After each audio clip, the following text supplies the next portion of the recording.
see our hardworking members from ABFs, DHL, YRC, which is now Yellow, whatever name they come under, and our UPS guys, as you all know, driving around Chicago, delivering your packages. Today, we're proud to say we're going to deliver Senator Bernie Sanders and some of the most badass labor activists this country has ever seen.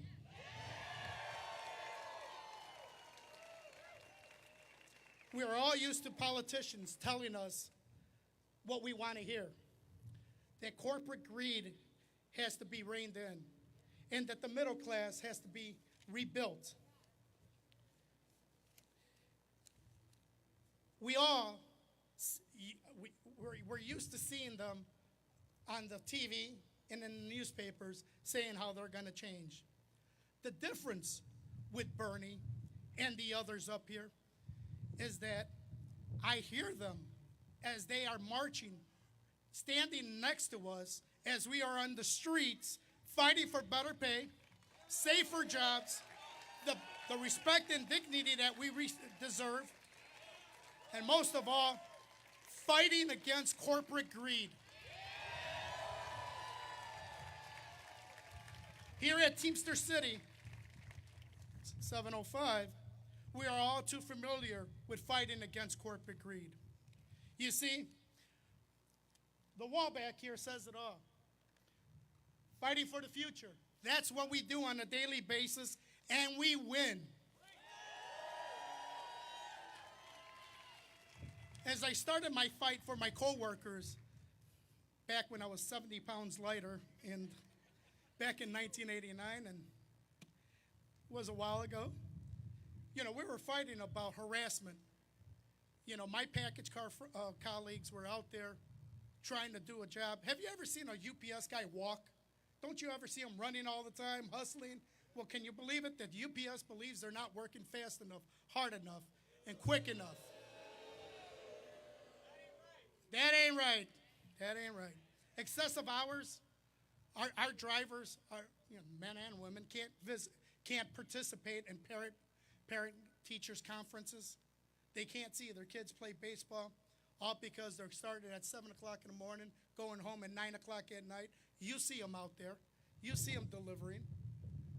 All because the bottom dollar, the bottom line, the end of the numbers that the corporate America looks at.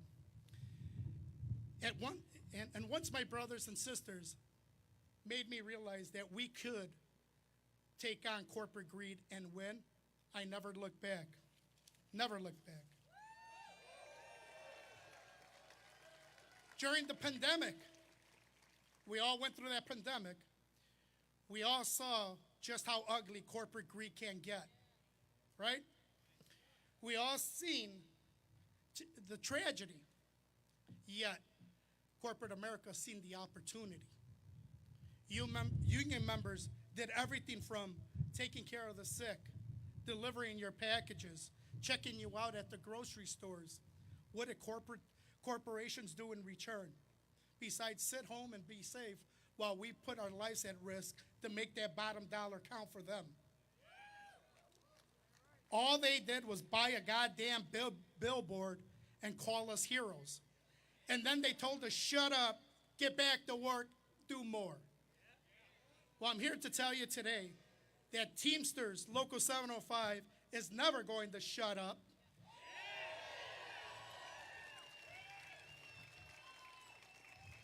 And UPS better be ready for us during our next contract fight.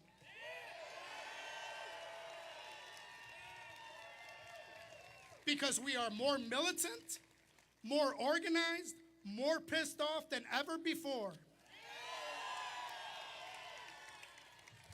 And it's just not the Teamsters. Today, you're going to hear from some of the most badass people in the labor movement: rideshare drivers, Starbucks workers, teachers, flight attendants. The people that make this country run. The people that are taking on corporate greed head on and winning. I'm proud to introduce one of those fighters as your next speaker. Please give a well welcome to J.C. Mohammed.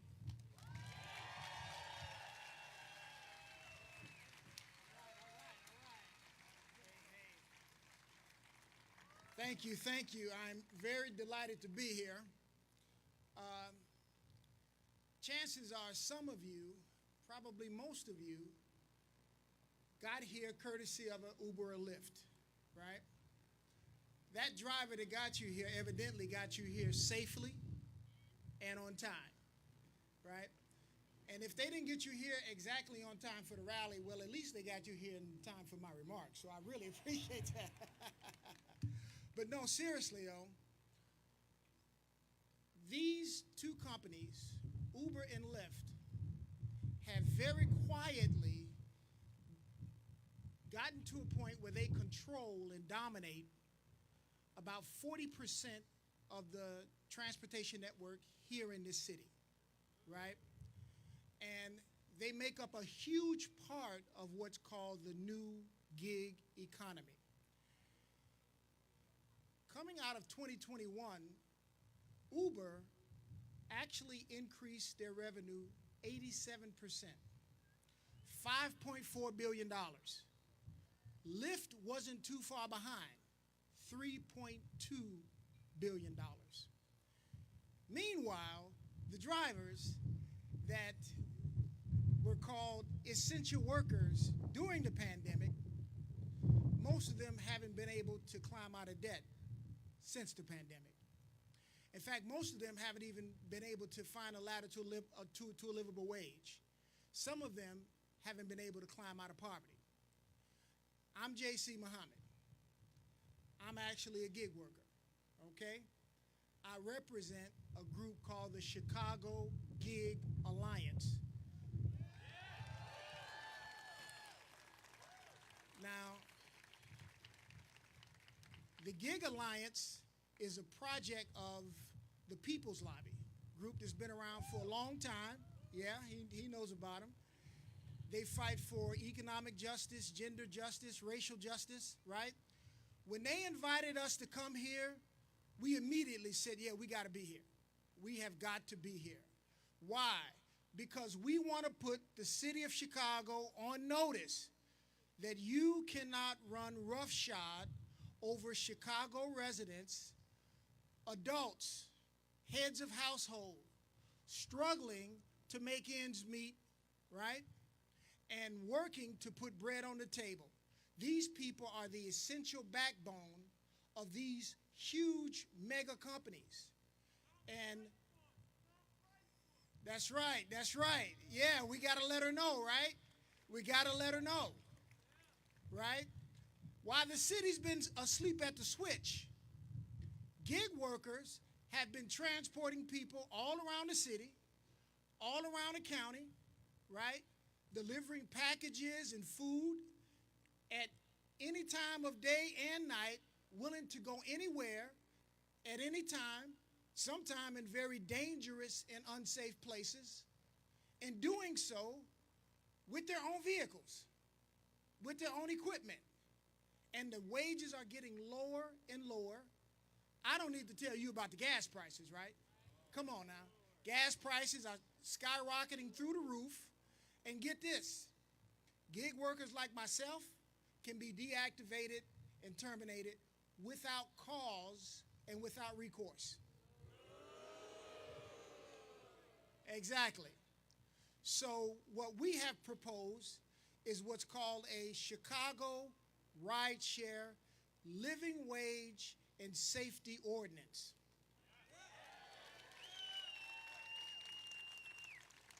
Right now, that ordinance has garnered the support of 15 aldermen.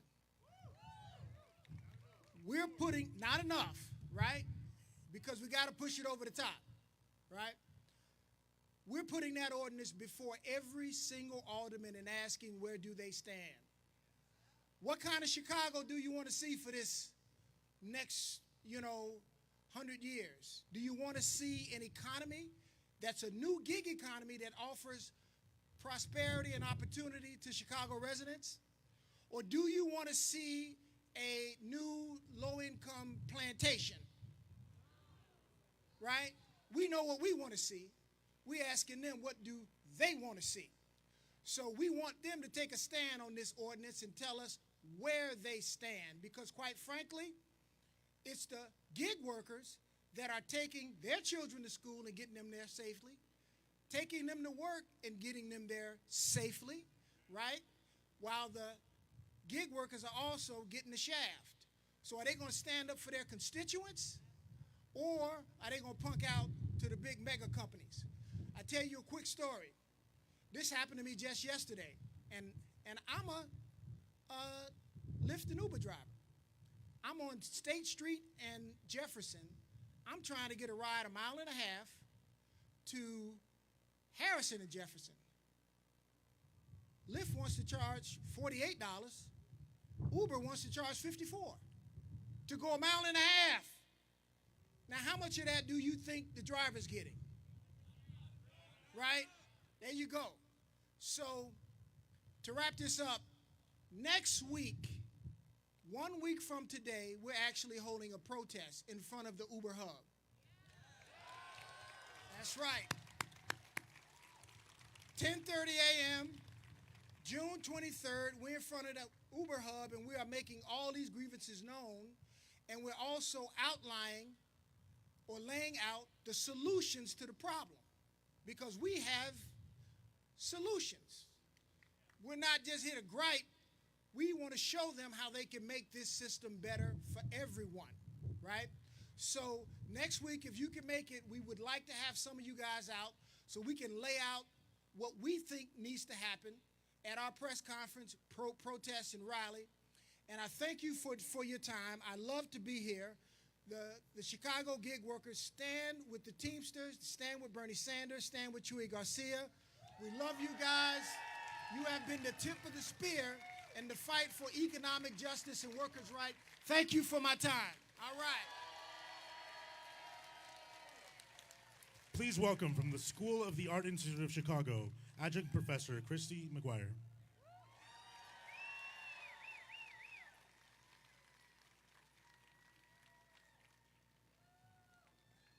What's up, Bernie Rally?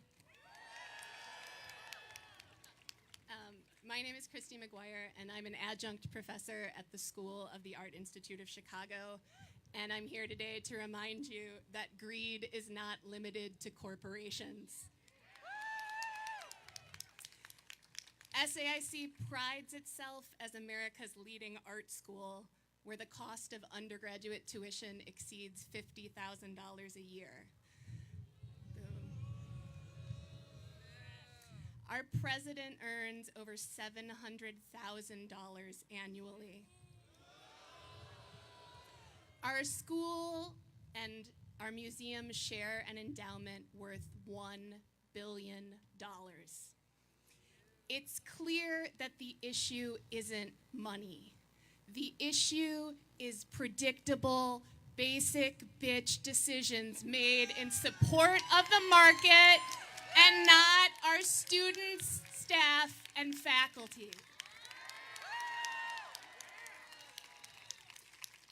Non-tenure track lecturers and adjuncts like yours truly make up more than 75% of our faculty. They call us part-time, though many of us teach more than our full-time colleagues. The fact remains, we are contingent frontline workers. We are also educators, mentors, advisors, program directors, and working artists. We work at SAIC because we believe in the value of arts education, and we know that our institution's world-class reputation is built on our labor.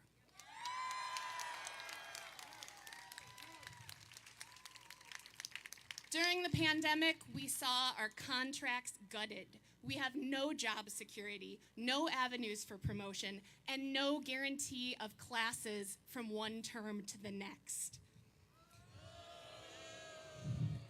This week, we received a friendly email from our school president who celebrated our much improved financial situation and listed some questionable budgetary highlights, like $700,000 worth of new carpeting and increased health care costs. The truth is, the majority of us have no access to benefits at all, including health insurance, despite the fact that we were coerced into teaching in person during a global pandemic. Our president said, we might receive a 2% pay increase this year if we hit an enrollment target that we have no control over, and friendly reminder that just the cost of living increase alone this next annual year is more than 8%. So I don't know if we're gonna get that 2%, but I can tell you one thing we're gonna get. We're gonna get a union.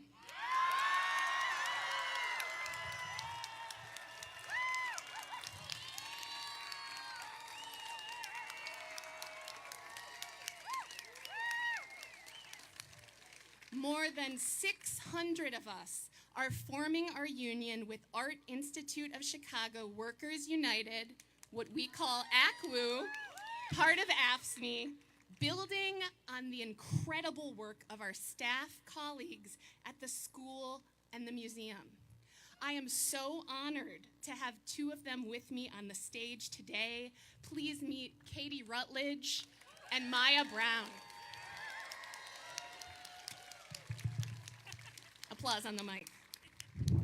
They overcame an anti-union campaign by our bosses that included interference to win by a landslide. They elected their bargaining team, and they are literally taking a seat at the table for their first contract as we speak to secure the long overdue structural changes they fought so hard to win. We're gonna do the same thing. We don't want our students to become another generation of indentured servants crushed by the massive debt that we are. We don't want our lecturers cut off from institutional benefits like health care. What we really don't want are more vapid emails that pat our administrators on the back for a job well done. As the most diverse group of educators at SAIC, we want to stand with our students to combat and dismantle the school's systemic failures at social and racial justice, equity, access, and investment in the next generation of teaching artists.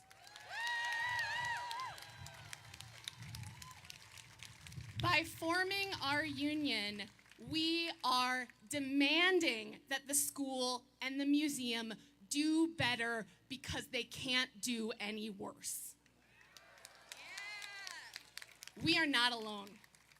We know others are watching and following our lead.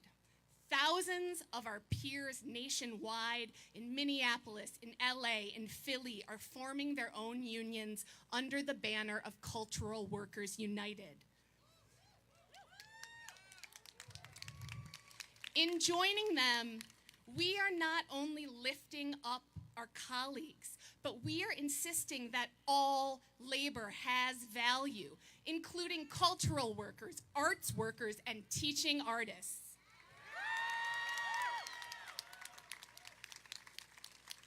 Comrades, like Senator Sanders, I am asking you once again to believe that sustainable change comes from the bottom up and not the top down.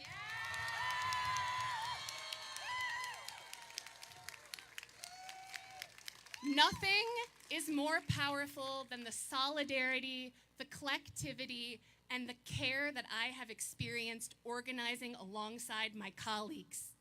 We know our working conditions are our students' learning conditions. We know our present is their future. And we understand there is no real equity to be had without power sharing. We are stronger together because our union isn't some arcane fiction or something outside of us. The union is us. Oh, and we're gonna win. Thank you.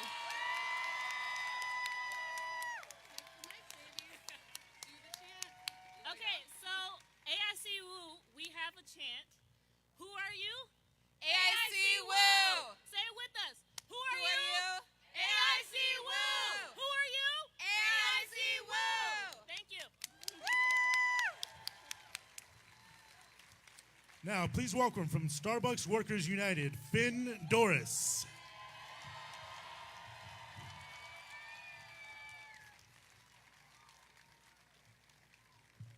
Hey everybody, how's it going?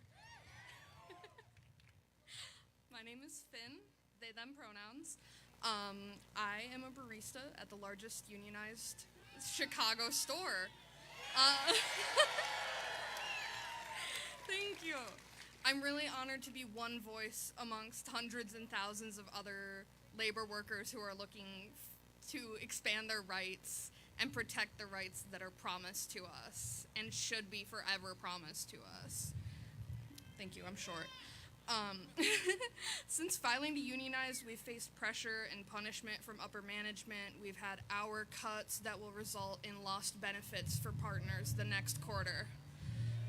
There are people who went from having free Starbucks therapy 1 week to finding out their hours had been cut and they can't see their therapist the next week.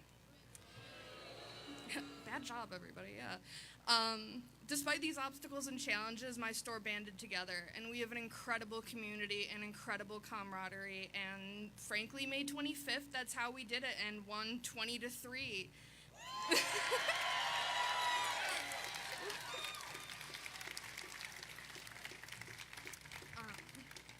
I am absolutely endlessly grateful and inspired by the people I work with, by the other partners I have the privilege to connect with over Zoom, new stores that are filing, stores that are getting interested in filing. I'm in Zoom meetings weekly just being like, yeah, you guys can do it. Here's what we did. Like, here are some hot tips for you guys. And it's incredible the impact that we've had. And I'm so happy and I'm so proud of everybody. Thanks. I also have the great privilege of being the first to speak on the new Starbucks Workers United pledge that they are rolling out this weekend. There have been a lot of pledges and promises in different smaller communities that only really affect that community. But Starbucks Workers United is putting out a nationwide pledge, and we're hoping by the end of the Union Votes conference this weekend to get 10,000 signatures. I do not have the graphic on me, but if you go to any of our social medias, Instagram, Twitter, Facebook, anything, TikTok also, please get on the TikTok. There is a link on all of our social medias. And I'm so thankful, hold on, one more time. A revolution takes a community of people working to change, and every voice matters. And I thank you for allowing me to be that voice this evening. And now, please welcome CTU President-elect, Stacey Davis Gates.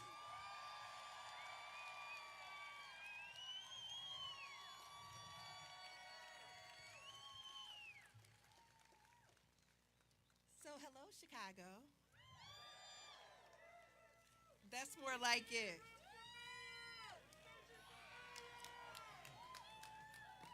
I pay him.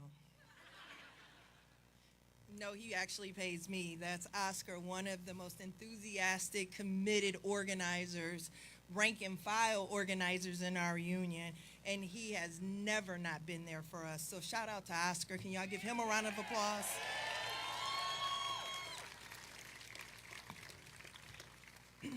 So you've been waiting a while, and you want me to hurry up.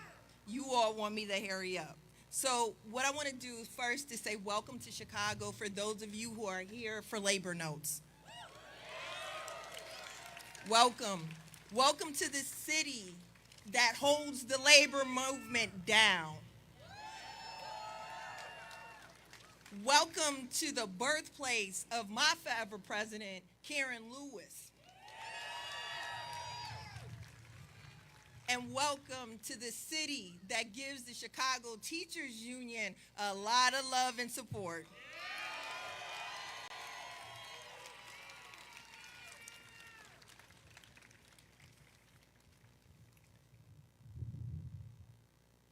Isn't it something to be in this crowd today? Isn't it something to feel the power of the worker?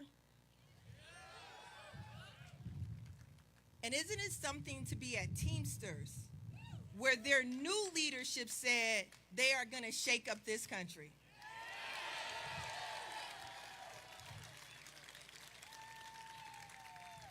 Isn't it something to have a leader of Teamsters that is 4 generations deep and bleeds this union? Give it up for O'Brien.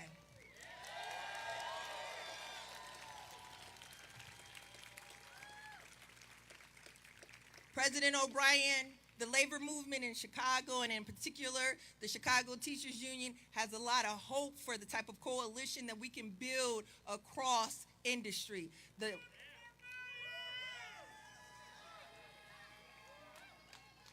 I want to talk about America.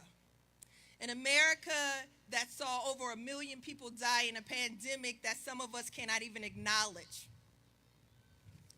An America where those people went to work every day. An America where the people who went to work didn't have health care. We are in a country that is full of contradictions, you all. Full of contradictions. We have teachers, educators, and students dying in school buildings, and we have elected officials saying that the way forward is to arm teachers, but not to fund schools. The contradiction is that we have workers at the Howard Brown Health Center who are organizing, not just because they're workers, but because their clients need organized workers to advocate for their humanity.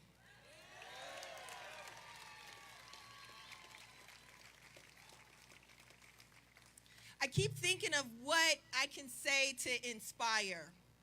And what I keep thinking of is this quote from Dr. King, who said that power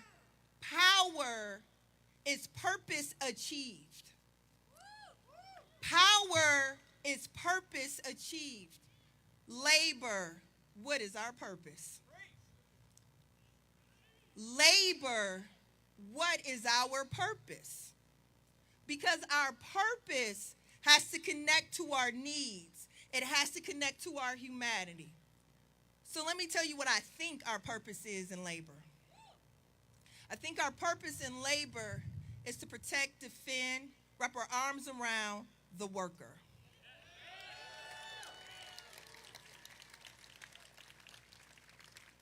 I think our purpose is to support the burgeoning, strong movement happening in Starbucks and Amazon of workers.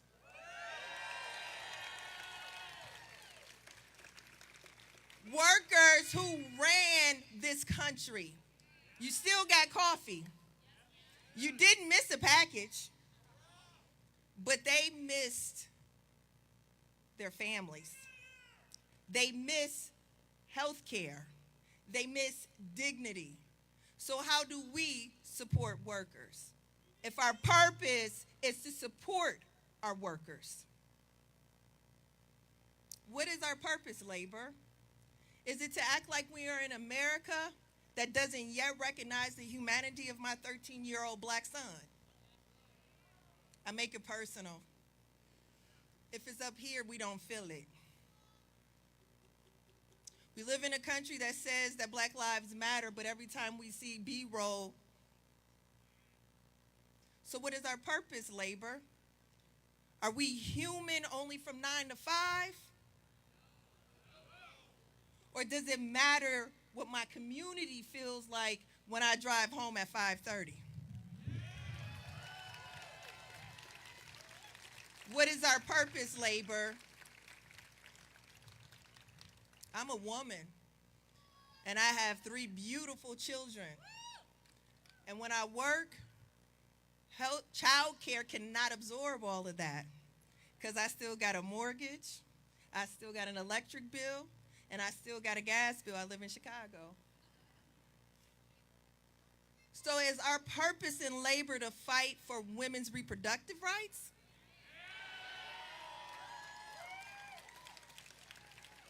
Is our purpose in labor to fight for universal child care? What is our purpose, labor? Is our purpose to make housing affordable because you know everybody ain't getting paid $15 yet? What is our purpose, labor? Is our purpose to fight for the justice and equity and dignity of the worker from 9 to 9? Or is it 24/7, 365, and every facet of our lives? What is our purpose, labor?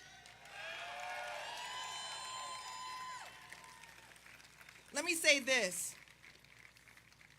The Chicago Teachers Union, the women and the men who pay those union dues were forced to create purpose outside of the work because they have children coming into their classrooms that live in a city that tolerates segregation, that tolerates the brutality of black and brown youth.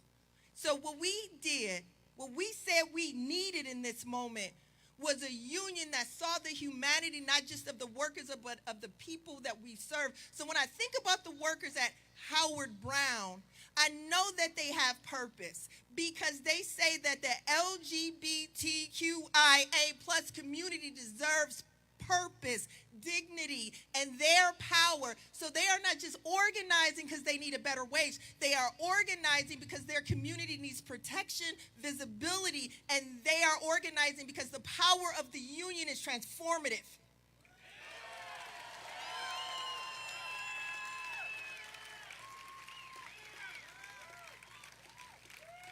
They are organizing because they understand that the work that they do has purpose. Labor, I need you to see purpose at the negotiating table that says common good. I need you to see purpose in the community that says racial equity. I need you to see purpose in the work floor when the women come in and say, I got your back.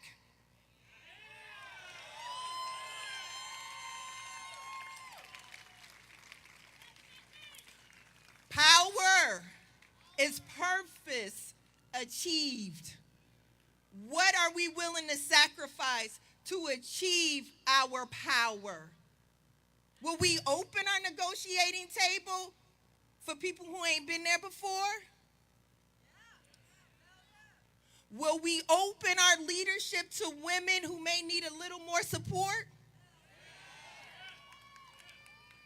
Will we open the work that we do to the communities that we're anchored in? Purpose. Our purpose is to transform this country. Our purpose is to anchor it in common good. Our purpose is to see the humanity and the dignity and work in all of the people who do it. Our purpose is to say that you don't have to dream to become American, that we are going to make it work for you to become American because you earned it, because you deserve it, because you crossed the border, because you needed it.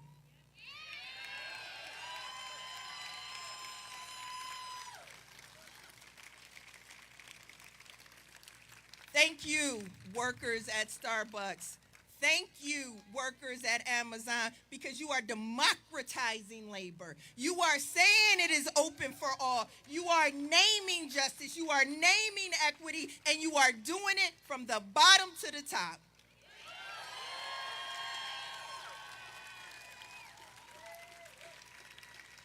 Power is purpose achieved. Labor, what is our purpose? Thank you, Chicago. Please welcome AFA CWA Delta Flight Attendant Johnny Lane.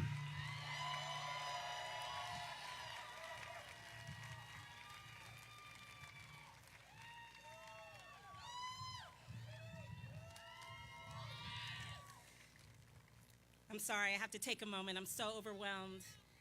Looking at everyone out here, it's truly amazing. I just want to let you all know, my name's Johnny. I'm a Delta flight attendant, and I work for the only non-union carrier in this country. But it means a lot to me to be here today with all of my union brothers and sisters here. That we are finally able to join you all in solidarity. And I am also proud to be here with my president, my friend, and my mentor, and the most badass labor leader in the country here today, Sara Nelson. Let me tell you something, it's amazing.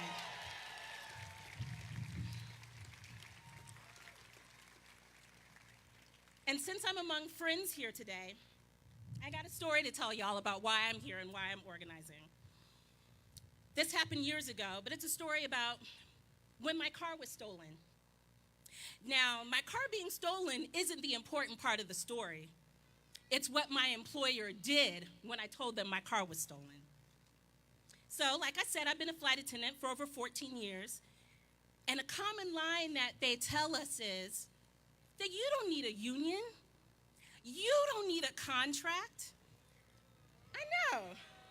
Our work rules, you're gonna love this. Our work rules have gray areas. Because you know what? We can help you. We can understand you. Our hands won't be tied when you have problems. So those gray areas will benefit you. Okay? So let me finish. I'm getting to the good part, so let me finish. So the day after my car was stolen, I was supposed to attend an event, a company-wide event that was voluntary. I signed up for it. I wanted to go. And then my car was stolen. So I called and advised them. I said, hey, you know what?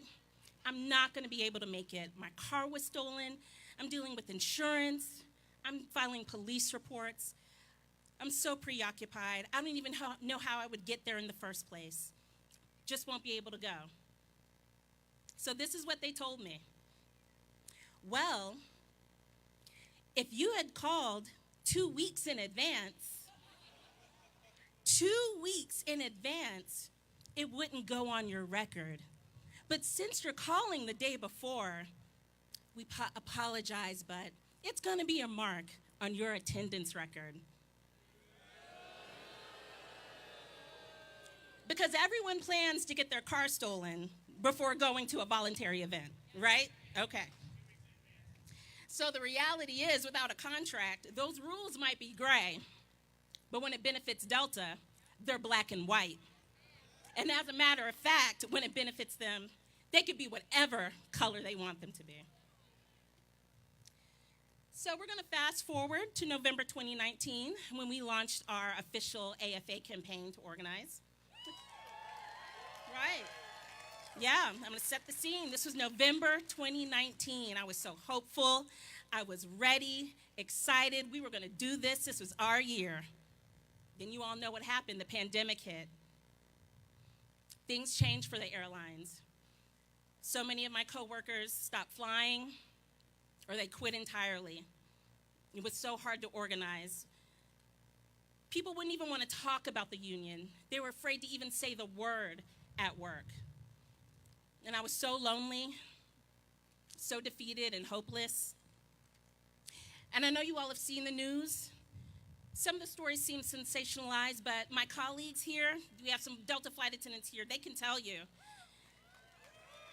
Yes, they're right there, and they can tell you that those stories were real.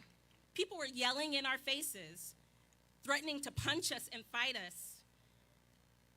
That's right, scumbags.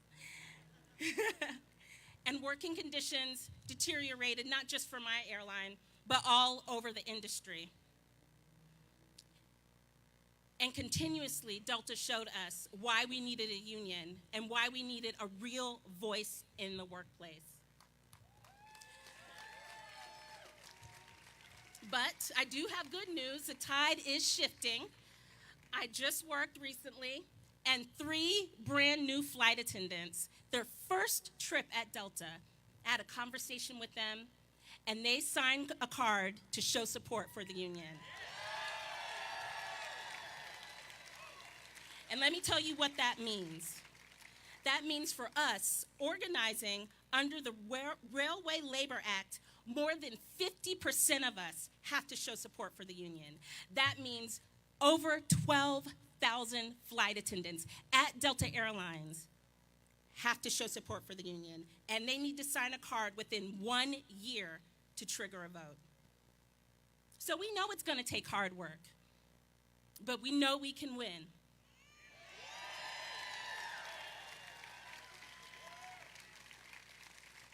And so not too long ago, I remember talking to my mom about when I was just getting involved with organizing in our campaign. And she's a retired teacher of over 35 years. Shout out to teachers. She's a rabble-rouser and a union organizer. After she organized the teachers at her school, she organized the cafeteria workers and the janitors. My mom's a badass woman, too. And so when I went to my mom, I said, Mom, I don't know if I can do this. I don't know if I can get involved. I'm so afraid of what might happen. And my mom said, Johnny, why would you be afraid? There's strength in numbers. And so I want to be a part of a Delta Flight Attendants Union that is 22,000 flight attendants strong. And we're going to be a part of AFA, Association of Flight Attendants, that's 75,000 flight attendants strong. And then we're going to be a part of the movement with all of you that is growing, and it's million strong. And we're going to stay with it till it's 100 million strong, till we organize everyone who wants a union. And I know y'all are thinking, Johnny, that sounds like a lot. That sounds like hard work. It's going to take a long time. But I want you to all take a moment and look around. Look at all the people here today. And remember what my mom told me, that you are not alone, that you don't have to be afraid anymore, because there is strength in numbers. And right now, I want y'all to keep your hands up, keep your energy up, because my friend, my mentor, I told you all about her before, my president, Sara Nelson, she's going to come up here and tear up the stage. So y'all keep cheering, keep your energy up. Let's go. All right, girl. All right, girl.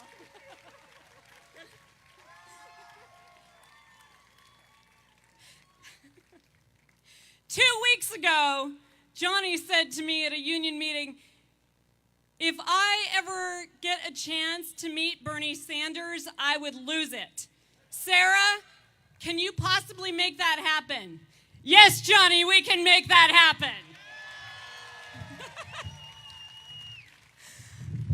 It is great to be here tonight at Local 705. Thank you for your hospitality. And Asia, go win that election. So listen, we're all here together because we're all the working class, right? We know which side we're on. Well, let me tell you something. As flight attendants, flying everywhere around the globe, we get to fly everywhere when some can only dream of crossing borders. We have more public contact than almost any other job, and we see it as our role to spread the message of unions around the world. And what you just heard from Johnny, and in support of the Delta flight attendants who are here tonight, and in support of the American flight attendants who are here tonight, and in support of the United flight attendants who are here tonight, we ask you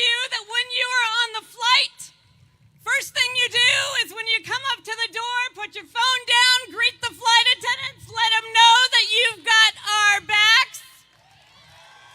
And if you're flying Delta, make sure that you talk to flight attendants about why you love your union.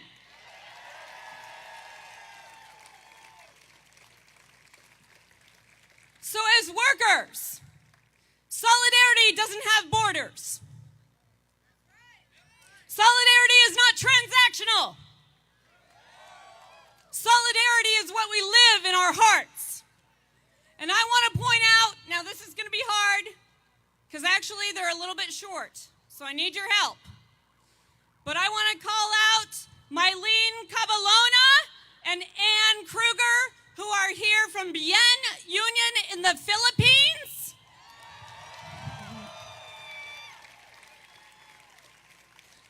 Let me just tell you about these fearless union organizers and workers in the call centers in the Philippines. In 2016, when 40,000 Verizon workers at CWA were on strike, Verizon rerouted calls to the Philippines call centers. And what did they do? They called up and said, "We're not going to be scabs. What can we do to help?" And they invited those strikers over to the Philippines. And we set up a picket outside their call center. And the Philippine military arrested all of them. And Verizon was embarrassed to hell. It was a turning point in the strike, and we won that strike.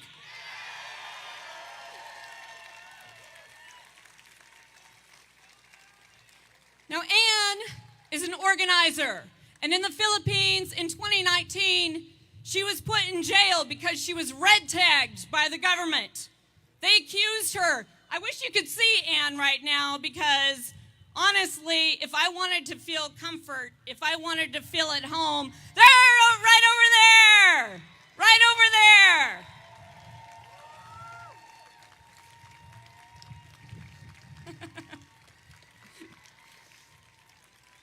Ann was even shorter than I am and is the most lovely person I've ever met. Was thrown in jail because she was accused of being an armed communist terrorist. And so I want all of us here in the crowd tonight to pledge solidarity with Ann and with Mylene and let them know that we have their backs. If their government comes after them, they have to go through us.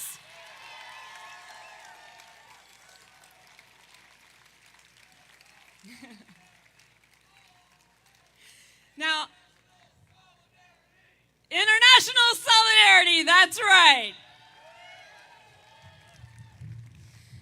Now, I'm a 25-year union flight attendant, but I should also say, well, I'm here with the Teamsters, that I'm a Boston flight attendant, thank you very much. And Boston is where I learned what it means to be union.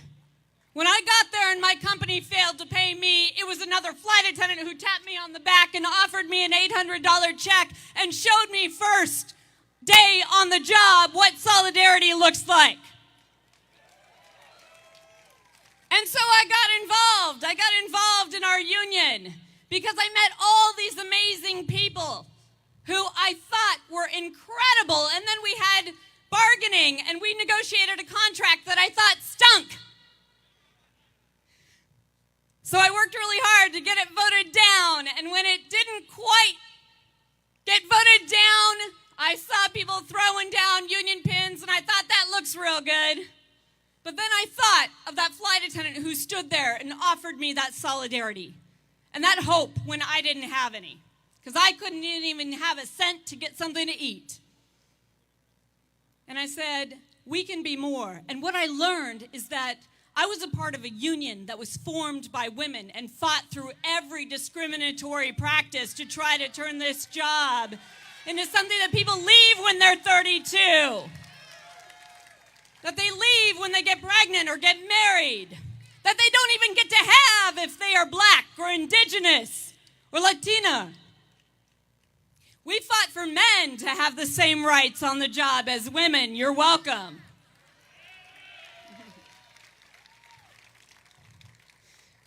And so I decided to get more involved. I decided to be a union agitator. I decided to use the democratic union that had been built for me off the backs of those brave women who fought for us to have a voice, not only in this country, but in the labor movement, and get involved and demand more. And so I became strike chair. And then September 11th happened. And Flight 175, you know the flight, because you've seen it from every angle flying into the South Tower of the World Trade Center. After Flight 11 from American had flown in 17 minutes earlier. And that could have been me. But instead it was my friends and flying partners, Amy and Michael, Alicia, Al, Robert, Catherine, Marianne, Jesus, and Amy. And while we were grieving the loss of our friends, what we didn't know was that there were people who were out there looking at this as a chance to take everything from us, to take everything from an industry that was 80% organized, that had helped set the standards in the country for what it looks like to have a union, to have a good paycheck, to have time off to be with your family, to have a pension, and to have secure health care. And they came for all of it. They came for all of it in that bankruptcy. And we fought them every single day for 38 months, the longest bankruptcy in the airlines in U.S. history. They came for all of it. But because we fought them, and because we committed to fight for everything and hold on to everything that we possibly could, we had stronger footing to fight for what we really deserve. At the end of that bankruptcy, when $80 million would have saved our pensions, the court allowed termination of our pensions in one gavel, with the next one awarding $400 million to the top executives. So I've seen crisis, and I've seen capitalism take control. It is profits over people every single time.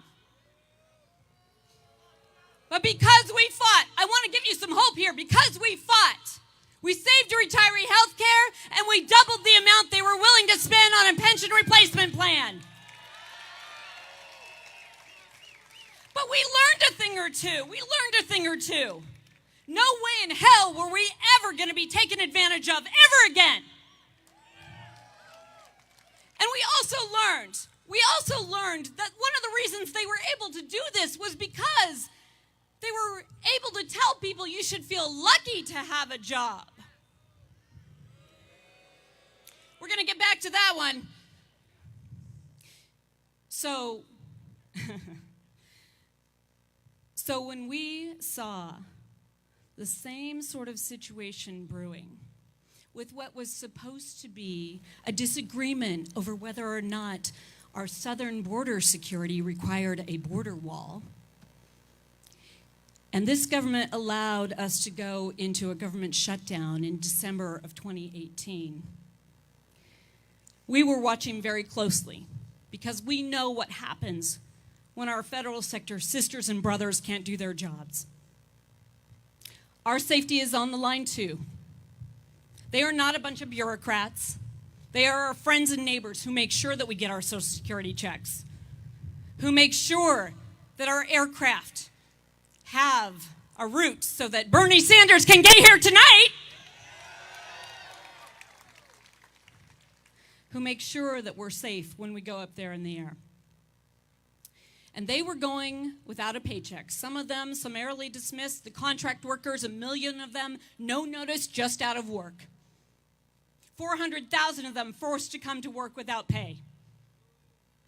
And we knew that our safety was on the line, and the people in our care, their safety was on the line. And when we go up in the air, we put our lives on the line, so you better bet we're not going up if it's not safe. And so we were talking with our federal sector sisters and brothers, and a lot of people were saying, oh, they should go strike. They should go end this. While in the White House, that was exactly what the person in the White House wanted them to do. That was exactly what the GOP wanted them to do. Because this had nothing to do with a border wall. This was about making government not work. This was about privatizing everything. And he didn't care if there was an accident. He didn't care if there was a terrorist attack, because that would have accrued more power to the executive office. So we saw what we were up against. There was going to be no negotiated solution between Speaker Pelosi and Leader McConnell. We were going to have to take control. And so we prepared to strike. And we talked to the rest of the labor movement about talking about a general strike. And so, when those 10 air traffic controllers could no longer safely do their jobs, and the flights started to cancel in LaGuardia, we had a deal in a few hours after 35 days because the GOP could not allow us to get a taste of our power. I want you to take that in. They could not allow us to get a taste of our power. But we have the power. They have money and control right now, but we have the power, and it's high time we take control.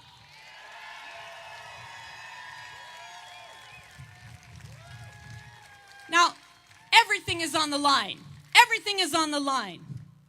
100 years ago, Mother Jones said, the capitalists say there is no need of labor organizing except that they themselves are continually organizing and show their real beliefs.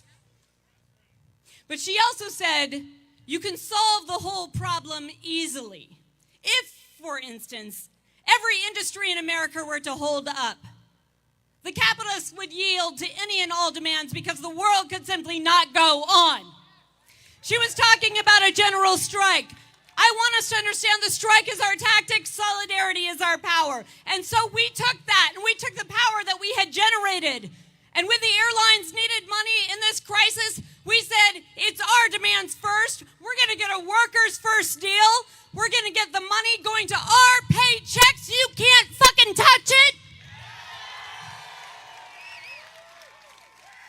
No cuts to pay, no austerity, but we're going to put caps on your pay that's in place until March of 2023 and a ban on stock buybacks that's in place until the end of September.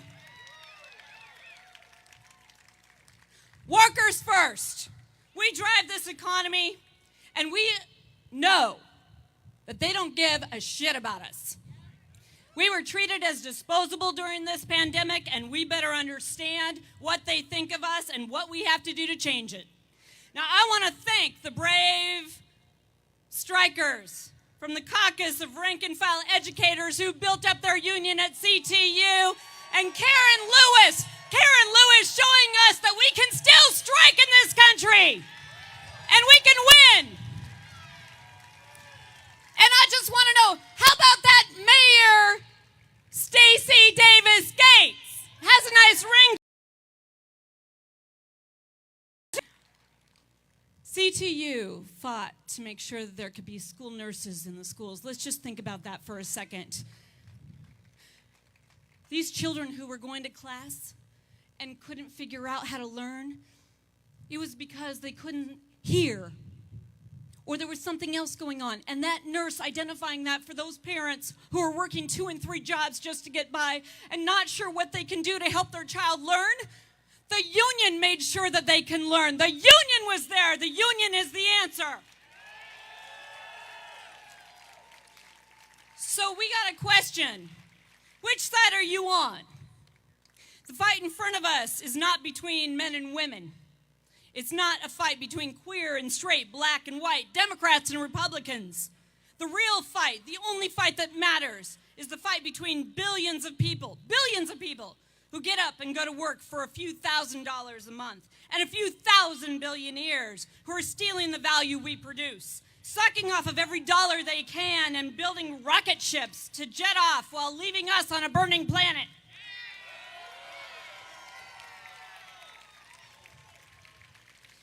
And they're coming for women. I was born in 1973, and for 49 years, women have been able to safely decide when to have children, who to have children with, and when to allow our bodies to belong to someone else. But they are coming for us again. Evil dictators start with belittling women. If you can lop off half of the population and make them less than human, the union busters have a big leg up. So we have to understand that this attack on women is an attack on all of us. They're coming for our LGBTQ siblings, for our black, brown, and AAPI and indigenous siblings, trying to reinstate a Jim Crow world that was birthed in right to work. So when I say build your union, we have to wake up to our power. And we have to understand that that is the answer, unions. And so if you're done with poverty, build your union. If you believe health care is a human right, build your union. If you think a college degree shouldn't be a death sentence, build your union. If you want to invest in educating kids instead of locking people up, build your union. If you want a green economy where workers and our planet thrive, build your union. If you want for yourself what you're willing to want for somebody else, even if they're different from you, build your union. And if you just want to tell the boss to kiss your ass, build your union. So I know somebody who's not afraid to tell the boss to kiss his ass. Someone who built a campaign right out of here at this union hall, the Teamsters Union Hall, and showed the entire country that workers and those of us in rank and file in the unions own our unions. We're going to hand it back to the rank and file, and that's where the power is. That's how we're going to move forward. I am super excited to be on this stage tonight with the amazing new president of the Teamsters, General President Sean O'Brien, and my brother from Boston.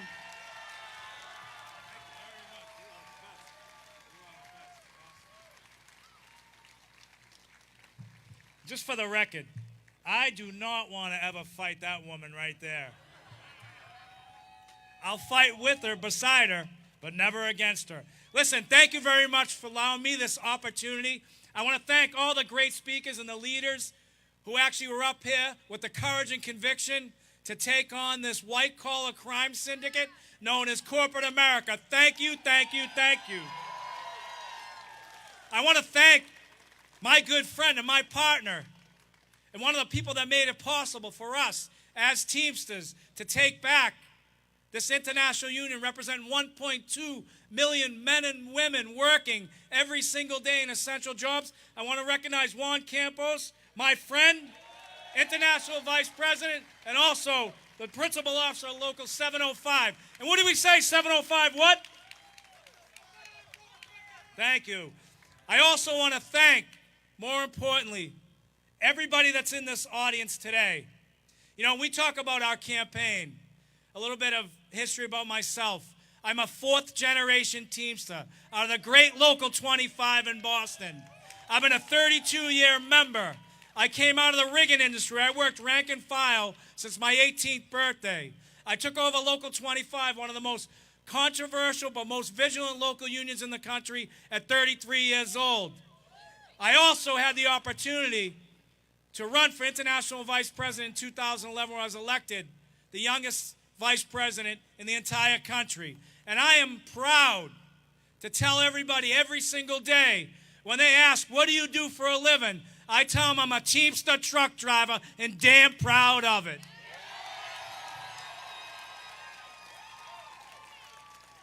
You know, I had a great opportunity growing up.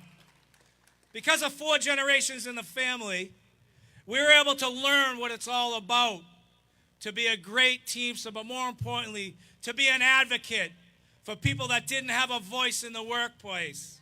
And I got that education around the dinner table.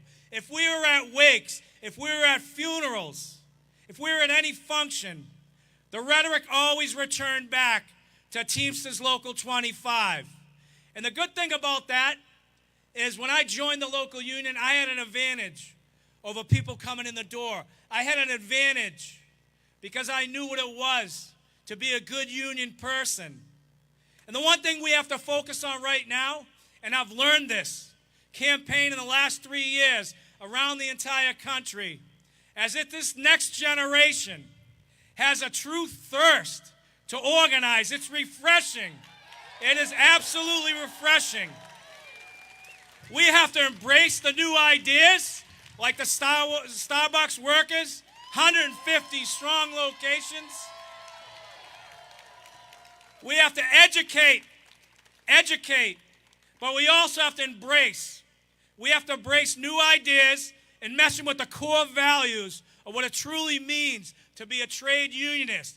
We should never, ever, as leaders, rank and file members, ever run from our history, whether it's good or bad, because that history, good or bad, has brought us to where we are today and has positioned us to be the most powerful force, not only in the United States, but in the internal country.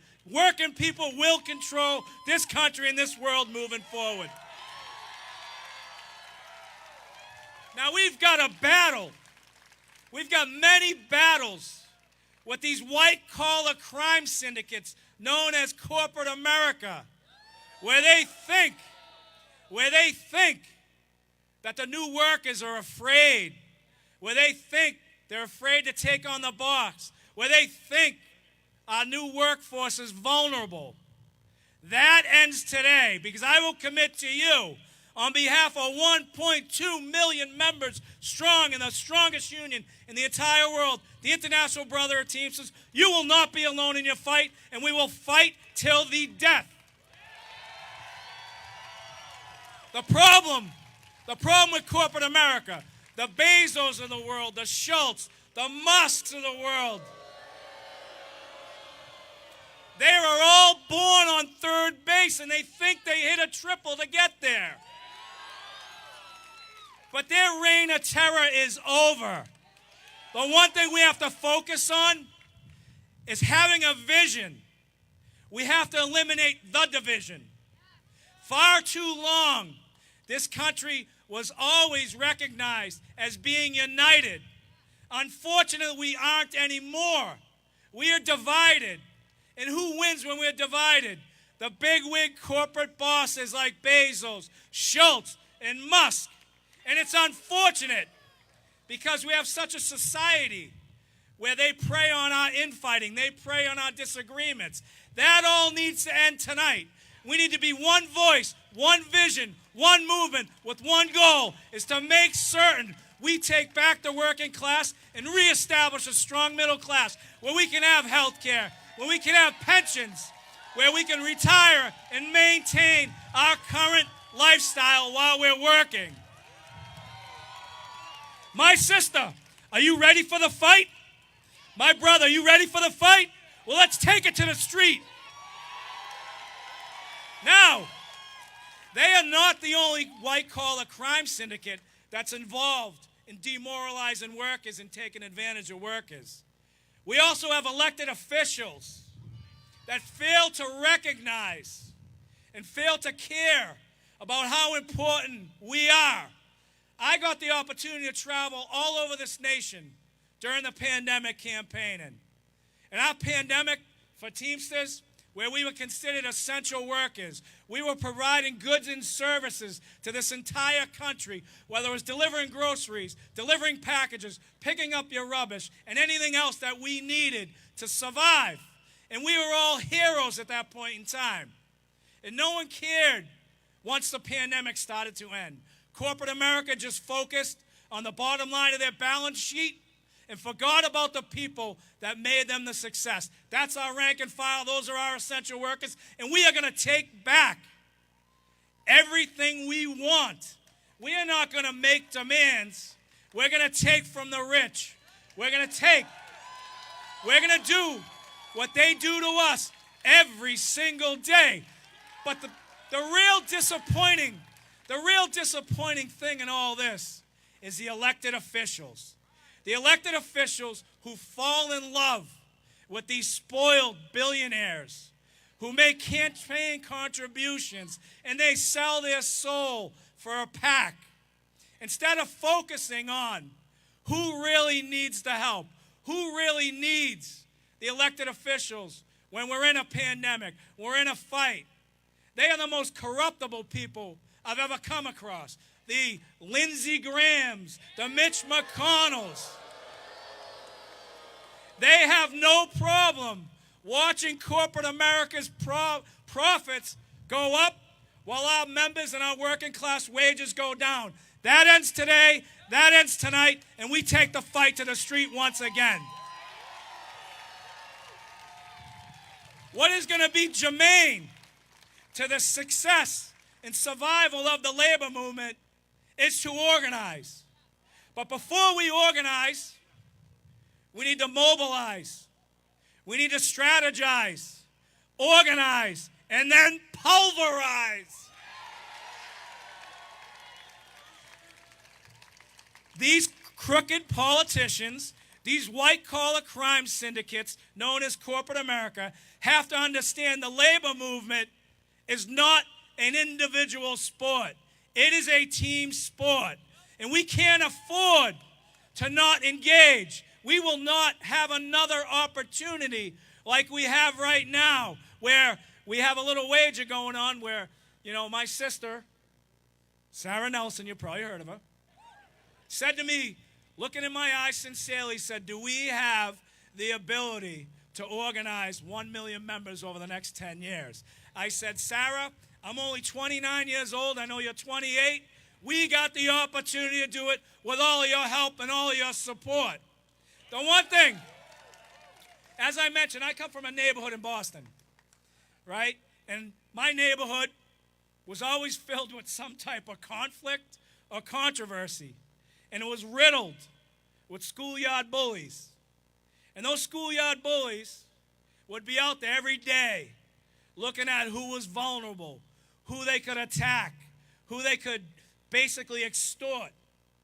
Well, corporate American politicians, not all, are no different than those schoolyard bullies that I had to face on my way home from school. And you had two choices.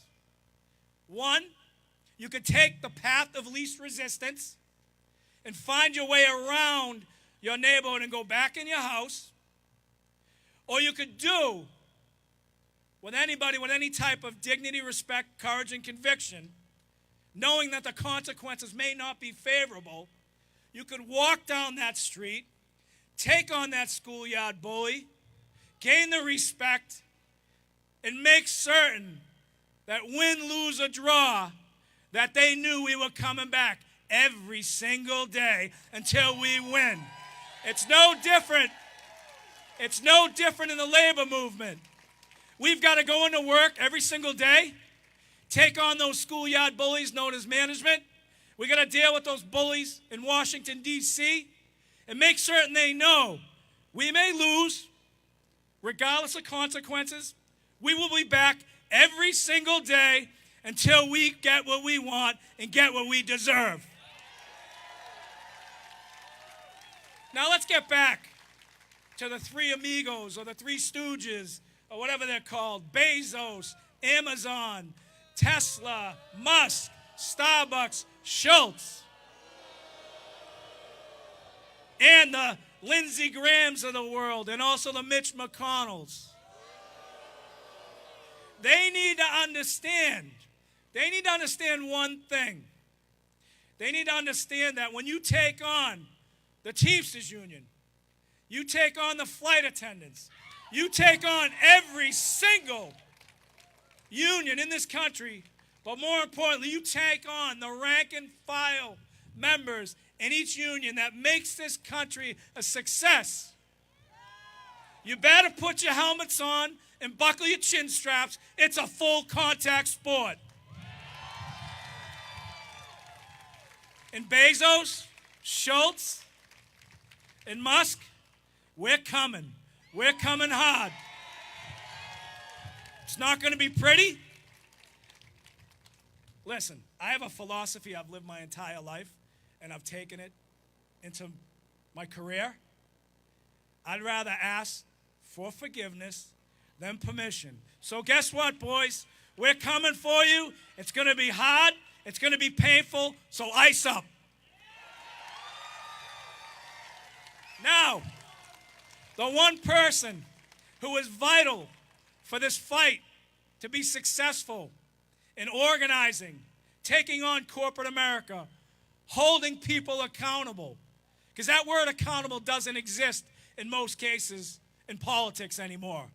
The one person who I had the opportunity to testify at a Senate budget hearing with that other corruptible politician, Lindsey Graham, where this person had the courage and conviction to call out the federal government and demand that they stop awarding billions upon billions of dollars to corporations that don't treat their workers properly, most notably Amazon. This person had the courage and conviction to stand up for working men and women in this country. It has inspired me, he's inspired the movement, and it gives me great pleasure to introduce our senator from Vermont, Bernie Sanders.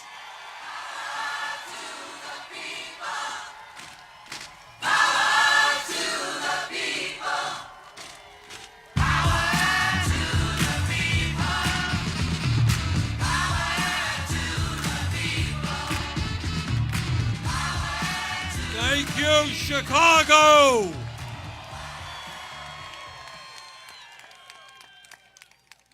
You know, I have a feeling that tonight is the stuff that history is made out of.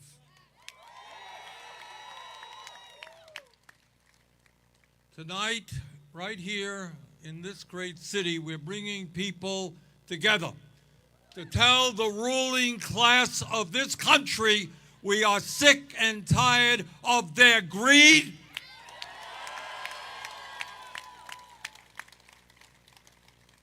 and we're not asking anymore, we are telling them enough is enough.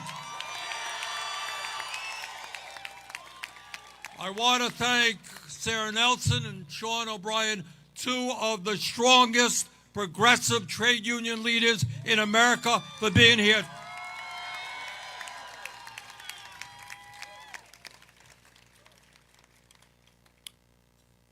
The truth of the matter is that the current economic and political system is working great if you are a billionaire.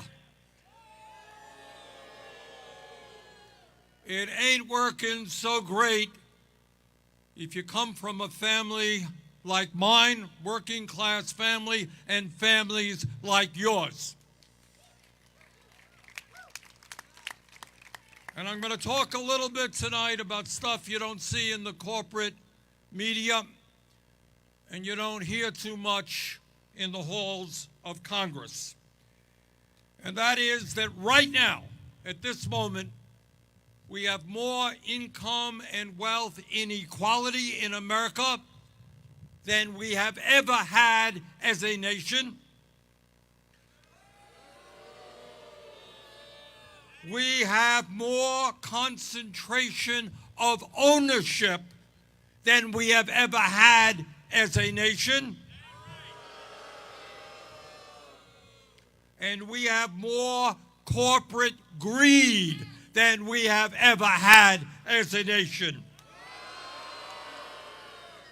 But as Sean just indicated and Sara has made clear, it is not only a corrupt economic system, it is a corrupt political system as well.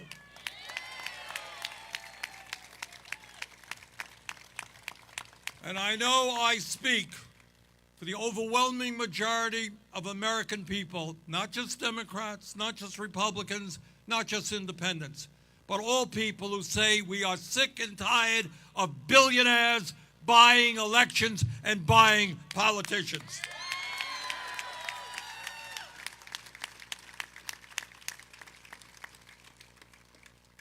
Let me say a little bit about what corporate greed is about. And again, this is the stuff you don't see on television, you're not going to hear in Congress. This is what income, wealth, and inequality is about. Two people in America, Musk and Bezos, own more wealth than the bottom 130 million Americans. Top 1% owns more wealth than the bottom 92%. And here's something, Sean, I caught most of his remarks, was talking about what went on here in the pandemic, the horrible time in our history where 1 million people have died, people getting sick every single day. And while people, working people, flight attendants, Teamsters, trade union workers went to work, put their lives on the line, 5,000 nurses have died from COVID during this pandemic.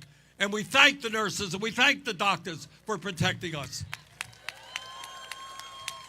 While nurses and Teamsters and flight attendants and grocery store workers and postal workers went to work every day and died on the job, you got fewer than 1,000 billionaires increased their wealth by $2 trillion. Working people died, billionaires became much richer. We are not going to allow that to go on any longer. You want to hear about corporate greed? The CEOs of major corporations today make 350 times what the average worker in America makes. Our country faces a lot of addiction problems. We have a serious drug problem and an alcohol problem and a tobacco problem, but there's one problem we don't talk enough about, and that is the addiction of greed of the billionaire class. How much damn money do they need? And I'll tell you more about corporate greed. And as we drove in from the airport, I saw the price of gasoline here in Chicago. And this is what corporate greed is about, is that during this pandemic, during the breakdown of supply chains, during this terrible war in Ukraine, what the corporate world has done is used all of that to substantially raise prices in America.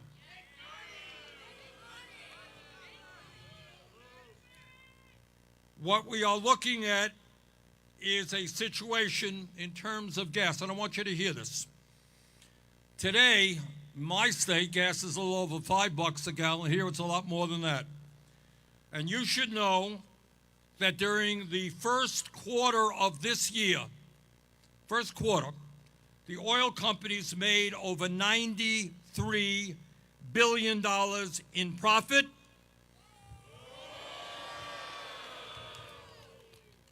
There was a time when back I think in 2008, when a barrel of oil cost about $118, which is what it is today. At that point, gas was sold for $3.50 a gallon. So what these guys have done is take advantage of this moment and rip off working class people all over this country who have got to fill up their gas tank to get to work. And that is why we're going to fight for a windfall profits tax on those crooks. And the story is the same with food. It's not just gas, it's food. Right now, the price of beef has gone up 32%, chicken has gone up 20%, etc. Meanwhile, Tyson Foods saw a 140% increase in their profits last quarter.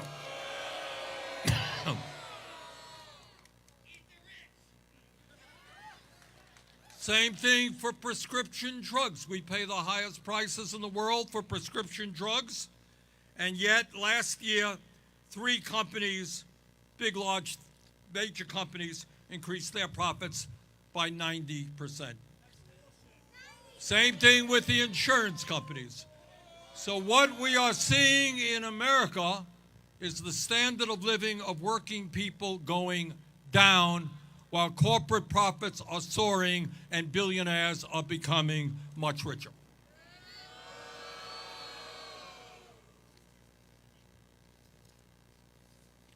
That's the bad news. Let me tell you what the good news is. You are the good news.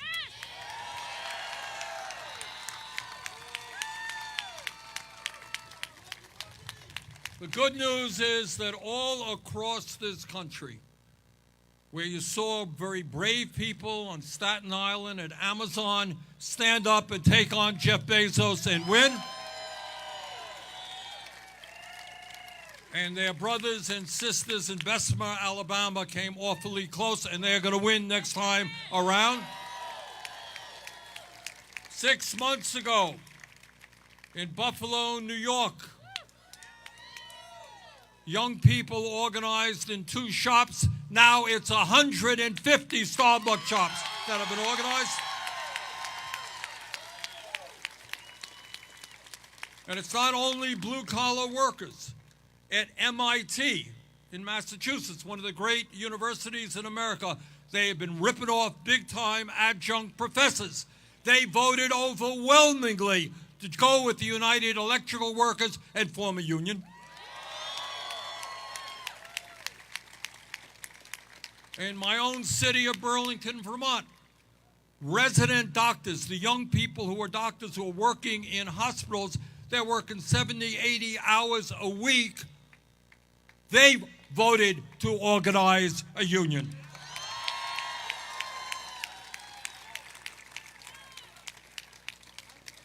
Now, in terms of union organizing, there are a couple of things that we have got to be clear about. We know what Bezos is doing at Amazon.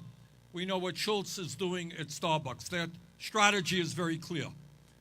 And that is they're going to stall and stall and stall.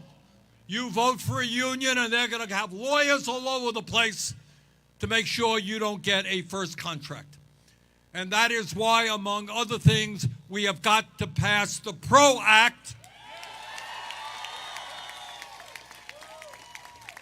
because we are sick and tired of companies intimidating and threatening their workers. Workers get fired because they're involved in union organizing. Companies threaten to leave the country when workers are attempting to organize.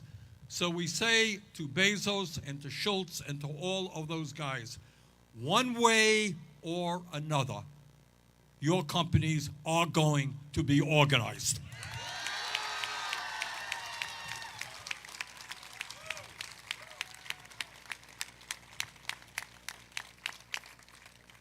But the fight that we have got to wage is not only the need, and I kind of think that 1 million new union members over a 10-year period is pretty conservative.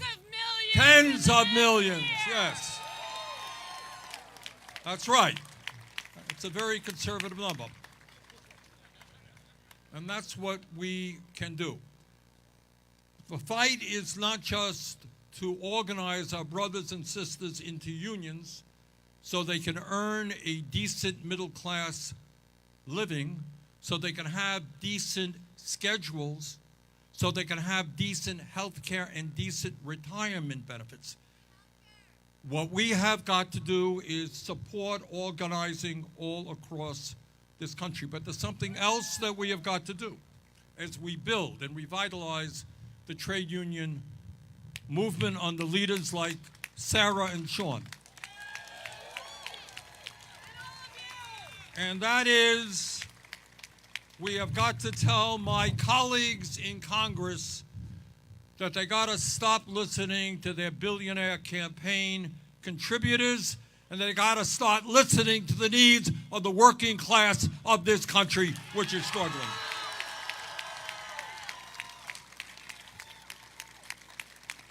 What does that mean? And we have got to have an agenda.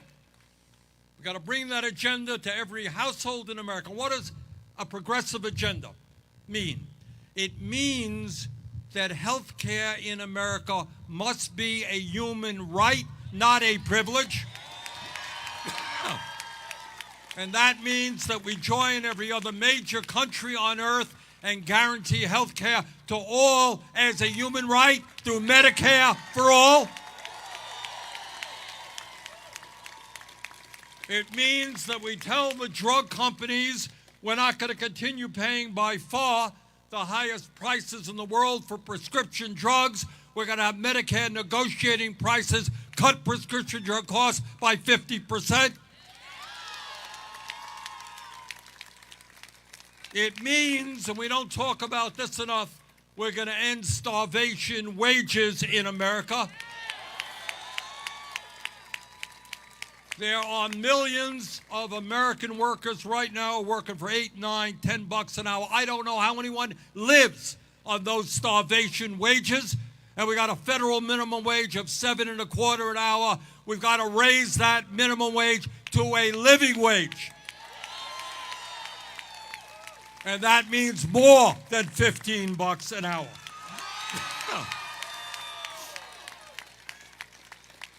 There are millions of elderly people sitting home right now, unable to make it, live in dignity on their Social Security checks. We got to do away with that limit right now.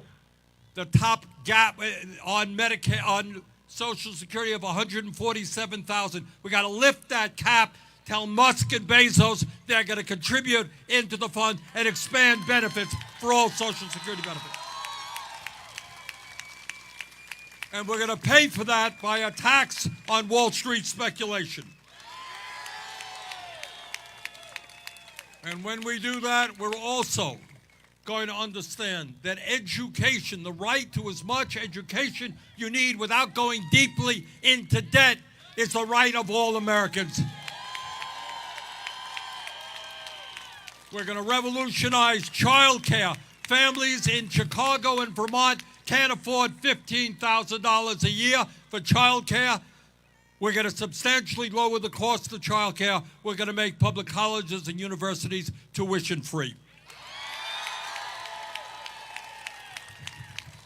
And we're going to end all student debt in this country.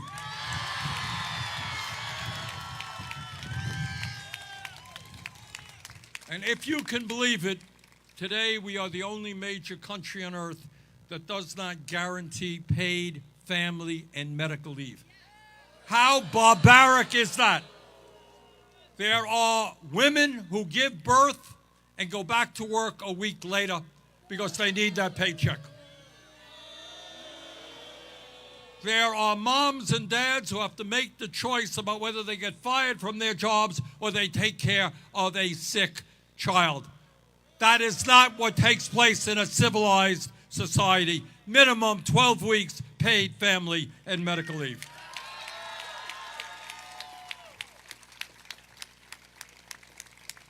Let me summarize the story of American politics in a few words. And that is, the billionaires have the money, and that money goes into their super PACs, and their super PACs elect politicians who work for them. They got the money. But you know what we got? We got the people.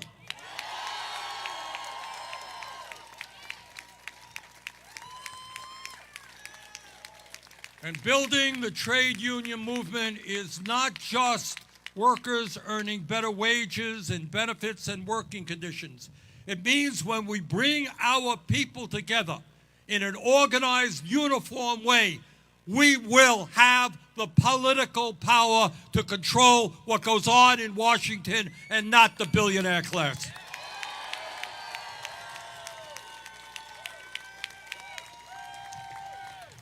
So, brothers and sisters, thank you very much for all that you do at the shop level and out on the streets and grassroots organizing.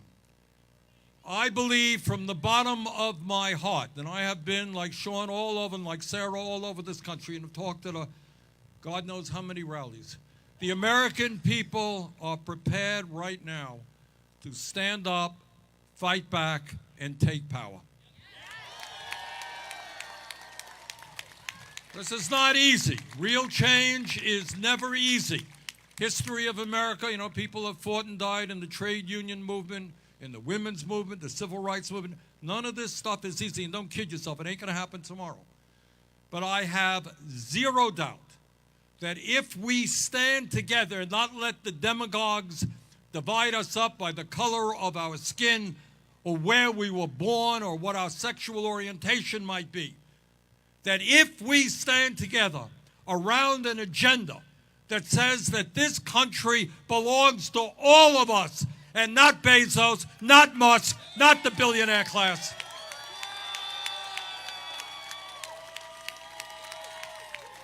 If we do that, there is nothing that will stop us. Thank you all very much.